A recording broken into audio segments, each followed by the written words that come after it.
اللہ doctor Abdul Qadeer Khan کی مغفرت فرمائے، ان کے درجات کو بلند فرمائے۔ چوری کا مال لے کے اس نے کیا کیا ہے؟ چوری کا مال لے کے بم بنا دیا، چوری کا مال لے کے بم بنا دیا۔ ایئرپورٹ پہ میں نے لڑکوں کو کہا، میں نے کہا دیکھو دنیا میں جہاں بھی گیا ہوں سوائے سعودی عرب کے بہت سے ملکوں کے سفر ہو گئے، ہر ایئرپورٹ پہ انتہائی بےہودگی کا ماحول ہوتا ہے، لڑکیاں چڑیاں پہن کے گھوم رہی ہوتی ہیں۔ مفتی صاحب پاکستان کے اساسی، ہاں یہ بہت عجیب خبر ہے بھائی، ڈاکٹر عبدالقدیر خان کا انتقال ہو گیا ہے، ابھی مجھے خبر ملی تھی۔ اللہ ڈاکٹر عبدالقدیر خان کی مغفرت فرمائے، ان کے درجات کو بلند فرمائے۔ میں نے ایک بڑے عالم سے سنا کہ ڈاکٹر عبدالقدیر خان کی وجہ سے ہماری داڑیاں اور پگڑیاں محفوظ ہیں۔ ڈاکٹر عبدالقدیر خان اگر پاکستان کو ایٹامک طاقت نہ بناتے، ایٹامک پاور نہ بناتے، ایٹمی طاقت، تو بہت سے اسلام دشمن قوتیں اب تک پاکستان کو کھا کے ہضم کر چکی۔ وہ حال ہوتا جو لیبیا کا ہوا، وہ حال ہوتا جو عراق کا ہوا۔ تو یہ بہت خاندانی کام ہو گیا، اور صرف یہ ڈاکٹر عبدالقدیر خان کو کریڈٹ نہیں جاتا، ان کے ساتھ اور بھی بہت سے سائنسدان ہیں، وہ سب ہمارے محسن ہیں۔ تو یہ چیز آخرت میں ان کے لیے انشاءاللہ بہت بڑا صدقہ جاریہ بنے گی، اللہ اس خدمت ہی کو ان کی مغفرت کا ذریعہ بنا دے۔ اور یہ آپ کو پتہ ہے جو ملحد لوگ ہیں نا، وہ ڈاکٹر عبدالقدیر خان کا بھی بڑا مذاق اڑاتے ہیں۔ آپ کو میں ایک کامن چیز بتاؤں، جو بھی اسلام دشمن ہے نا، اینکر ہوگا یا باہر کے ملکوں میں بھی پاکستانی جو بھی الحاد پھیلا رہے ہیں، ایتھیزم کی طرف لوگوں کو لا رہے ہیں، ان میں ایک چیز، یہ مولویوں کے بھی خلاف ہوں گے، یہ فوج کے بھی خلاف، یہ ایٹمی سائنسدانوں کے بھی خلاف۔ عجیب بات ہے یا نہیں ہے؟ حالانکہ ان تینوں کا آپس میں کوئی لنک بنتا نہیں ہے۔ مولوی کی شکل الگ ہوتی ہے، فوجی کی بالکل الگ، فوجیوں کا لائف اسٹائل الگ، مولویوں کا بالکل الگ، ایٹمی سائنسدانوں کا بالکل الگ۔ تو آخر کون سی چیز ایسی ہے جو تینوں میں قدرے مشترک ہے؟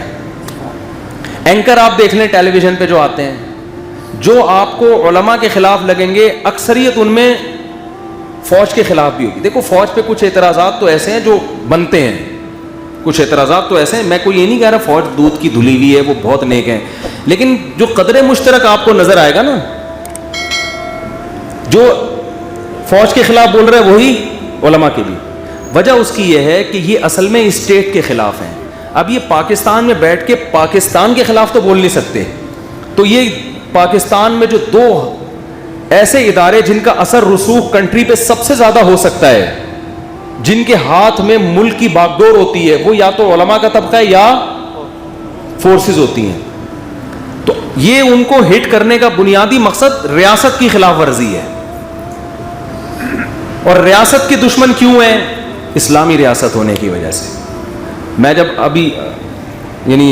جب آ رہا تھا نا کراچی، تو اسلام آباد ایئرپورٹ پہ میں کھڑا ہوا تھا، تو میرے ساتھ کچھ لڑکے ایسے تھے جو پہلی دفعہ جہاز دیکھ رہے تھے، میرا بھانجا بھی تھا، ان کو پہلی دفعہ جہاز میں آ رہا تھا، گاڑی میں واپسی میں اس میں۔ اسلام آباد ایئرپورٹ پہ میں نے لڑکوں کو کہا، میں نے کہا دیکھو دنیا میں جہاں بھی گیا ہوں سوائے سعودی عرب کے بہت سے ملکوں کے سفر ہو گئے، ہر ایئرپورٹ پہ انتہائی بےہودگی کا ماحول ہوتا ہے، لڑکیاں چڑیاں پہن کے گھوم رہی ہوتی ہیں، بوس و کنار کھلے عام چل رہا ہوتا ہے، شراب کی بوتلیں نظر آ رہی ہوتی۔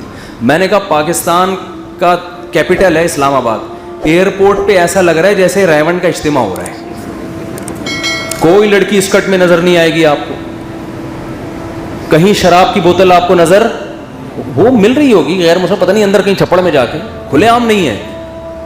میں نے کہا یار جہاں اتنی نیگیٹو چیزوں کو ہائی لائٹ کیا جاتا ہے، اس پازیٹیوٹی کو بھی تو دکھانا چاہیے نا۔ تو یہ چیزیں مجھے اور آپ کو سمجھ میں نہیں آتی، لیکن جو پاکستان جو اسلام کے دشمن ہے نا، وہ یہ چیزیں دیکھتے ہیں کہ یار یہ جو ہے نا، فوج نعرہ تکبیر سے ان کی ٹریننگ شروع ہوتی ہے۔ جب ترکی کو بالکل ایک لبرل کنٹری بنا دیا گیا تو بسم اللہ پڑھنے پر بھی پابندی لگا دی گئی۔ مجھے کسی نے کہا نا کہ وہ قل ہو اللہ غلط پڑھی اسمبلی میں، کس نے، وہ کون تھے یار، رحمان ملک، قل ہو اللہ غلط پڑھی، کسی نے کہا یہ کیسا اسلامی ملک ہے کہ غلط قل ہو اللہ پڑھ رہے ہیں آج۔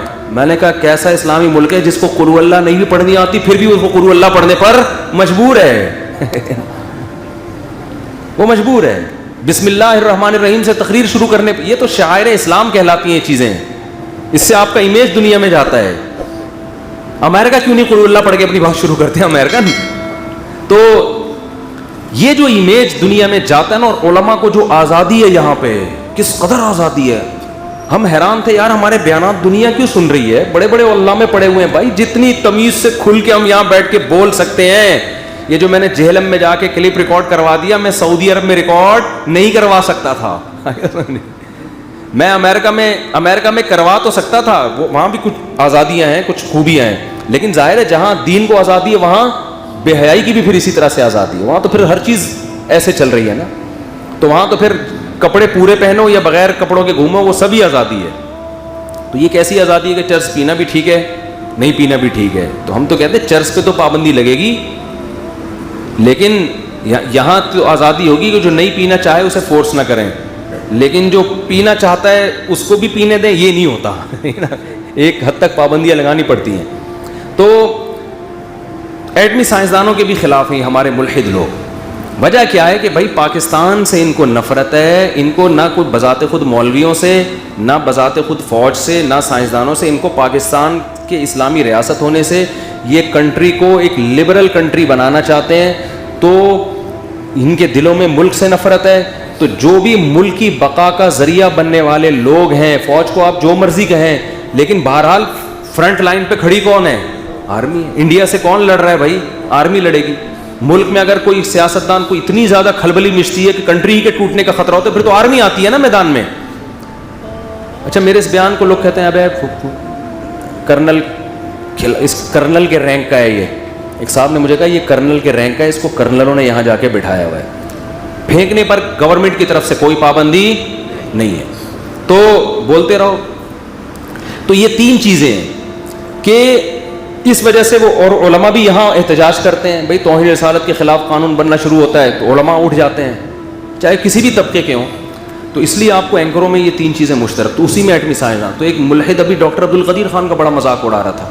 وہ چوری کا مال لے کے اس نے کیا کیا ہے, چوری کا مال لے کے بم بنا دیا, چوری کا مال لے کے بم بنا دیا.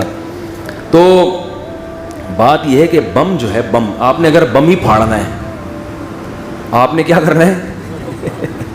مجھے نہیں پتا ڈاکٹر عبدالقدیر خان نے وہ یورینیم کو چوری کیا تھا یا خریدا تھا امریکہ سے. جب بم پھاڑنا ہوتا ہے, جب اپنا دفاع کرنا ہوتا ہے, تو آب زمزم کے پیسے سے وہ نہیں خریدا جاتا. یہ جو دنیا اتنی سپر پاور بنی ہے, امریکہ نے جو ایٹم بم بنایا ہے, آپ کیا سمجھتے ہیں یہ انسانیت کے تمام حقوق اور وہ تمام چیزوں کی رعایت کر کے بم بنایا اس نے ہے بھائی؟ اور جو بم پھاڑا ہے تو پھاڑنے سے پہلے پادریوں سے فتویٰ لیا تھا کہ کتنے لوگوں کو پھاڑنا جائز ہے, کتنے لوگوں کو پھاڑنا جائز. بم کا تو مطلب ہی بم ہے بھائی, وہ تو دفاع کے لیے ہے. وہی ہے کہ بالفرض, مجھے نہیں پتا چوری, بالفرض چوری کر کے ایٹم بم بنایا ہے, تو جو چوری کر کے ایٹم بم بنائے وہ زیادہ برا ہے یا جو ایٹم بم جاپان پہ لے جا کے 2 کنٹریوں کو اڑا دے پورا؟ ان سائنسدانوں کا مذاق نہیں اڑا رہے جنہوں نے ایٹم بم بنا کے ایجاد کر کے انسانیت کی واٹ لگا دی ہے. اصول تو یہ تھا کہ ایٹم بم ایجاد ہونا ہی نہیں چاہیے تھا تاکہ اس ٹینشن سے دنیا نکل جاتی. جنہوں نے ایٹم بم بنایا, جن سائنسدانوں نے, اور دنیا کو ایٹم بم سے متعارف کروایا, جو موجد ہیں وہ برے نہیں ہیں. جو وہاں سے انڈا چرا کے لا رہا ہے بھائی, ایک بم چرا کے لا رہا ہے, اس کو کہہ رہے ہیں کہ یہ کیا ہے, برے ہیں. تو میں ایک حیران ہو گیا, میں نے کہا ایتھیزم کا ڈاکٹر عبدالقدیر خان سے کیا تعلق ہے؟ کہ ایتھیسٹ نا ڈاکٹر عبدالقدیر خان کا مذاق اڑا رہا ہے.